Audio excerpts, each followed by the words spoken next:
The StarTrac line machine shoulder press stands out from other shoulder press machines by positioning the body at a reclined angle instead of the traditional upright position while pressing the weight overhead. This reclined angle may reduce the stress on the lower back and shoulders for some people by providing better support for the lower back. Here's how to do it correctly. Adjust the seat height so the handles are at shoulder level or slightly below. Lie back on the machine with your back firmly against the backrest and your feet flat on the floor to create a stable base. The StarTrac shoulder press machine provides two handle options. The neutral, palms facing in handles are easier on the shoulder joints. However, since they're positioned higher than the palms facing forward handles, I find they limit my range of motion. For this reason, I prefer using the palms facing forward handles. Engage your core to stabilize your torso to prevent excessive arching of your lower back during the movement.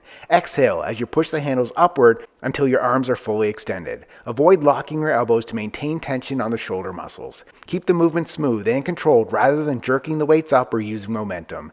Inhale as you slowly lower the handles back to the starting position, ensuring the handles stop just before they return to the weight stack to maintain constant tension on the shoulders. Repeat for reps. Subscribe to get a new exercise video demo every day.